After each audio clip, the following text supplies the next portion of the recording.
মূলক যে কর্মকাণ্ড যেখানে হয়েছে সেই সবগুলো জায়গায় তারা একযোগে তারা হামলা করেছে, তারা আগুন দিয়ে পুড়িয়ে ফেলেছে, এটা অবশ্যই পরিকল্পিত।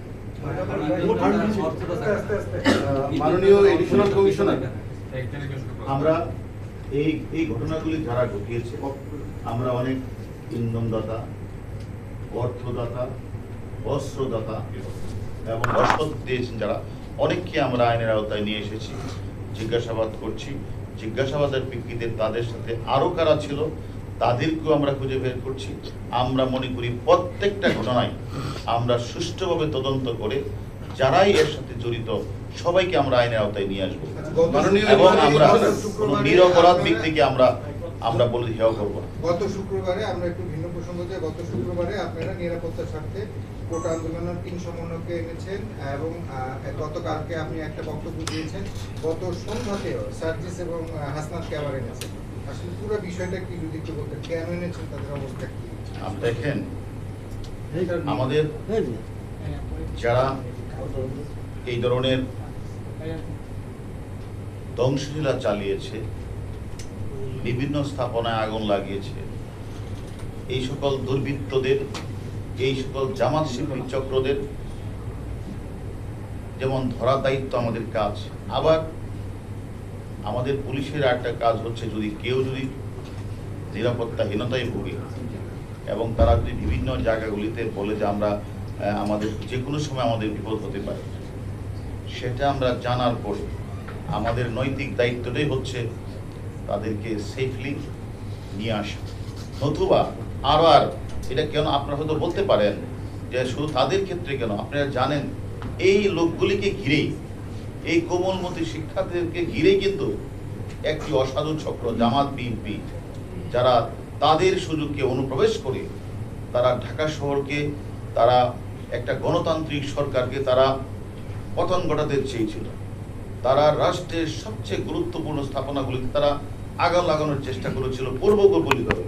সেই কারণে আমি মনে করি আবার তাদেরকে কোনো কিছু করে আবার যদি তারা আন্দোলনে কোনো কিছু করতে চায়, সেই কারণে আমি মনে করি নিরাপত্তার স্বার্থে কিন্তু তাদেরকে আমরা আমাদের ডিবি হেফাজতে নিই।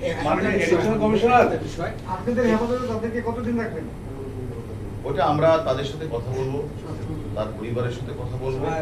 গতকাল একটা কথা বলেছিলেন যে তাদেরকেও জিজ্ঞাসা করা হচ্ছে, কারণ তাদের সাথে কয়েকজনের ফোন আলাপ হয়েছিল, সেই কথাটি তারা আপনি বলেছিলেন। হ্যাঁ, এখন পর্যন্ত আর যেহেতু সে আমাদের কাছে আসে নিরাপত্তার স্বার্থে, তারপরেও আমরা তাদেরকে বিভিন্ন বিষয় তো কথাবার্তা হচ্ছে যে আপনারা এই সুন্দর একটা আন্দোলন করছিলেন ঢাকা বিশ্ববিদ্যালয়ে, আর সেই আন্দোলনের মধ্যে কারা কারা আপনাদের সাথে যোগাযোগ করেছিল, কারা কারা আপনাদেরকে বিভিন্নভাবে উস্কানি দিয়েছিল, এটা আমরা জানতে চেয়েছি। তারা কিছু নাম্বারও আমাদের বলেছে, নামও দিয়েছে।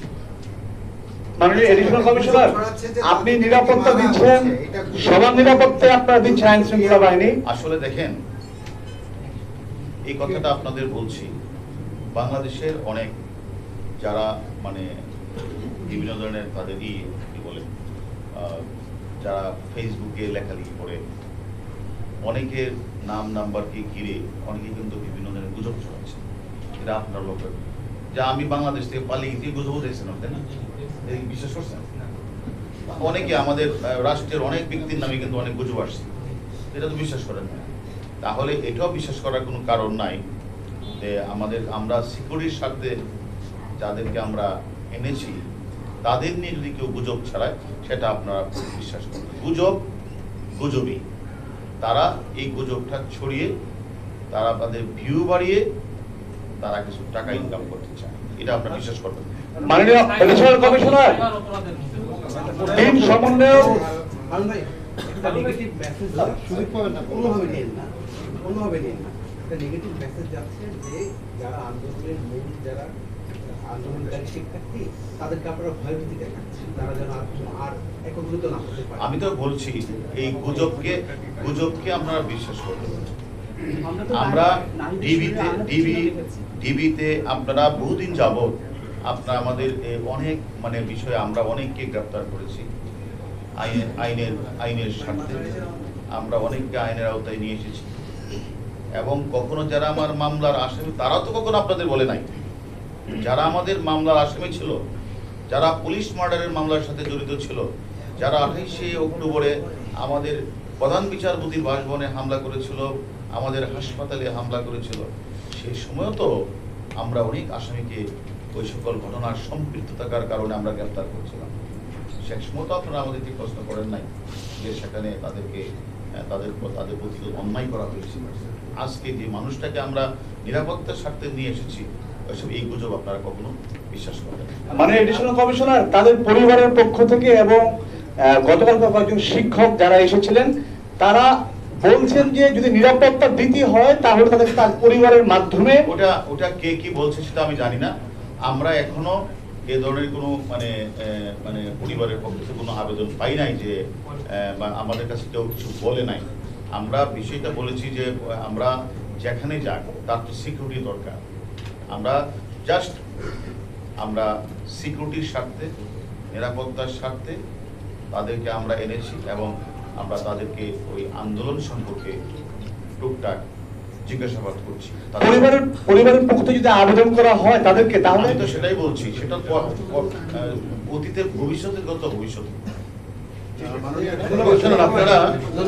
আপনারা যাদেরকে গ্রেপ্তার করছেন, যেমন মেট্রো রেল ইস্যুতে আজকে 4 জন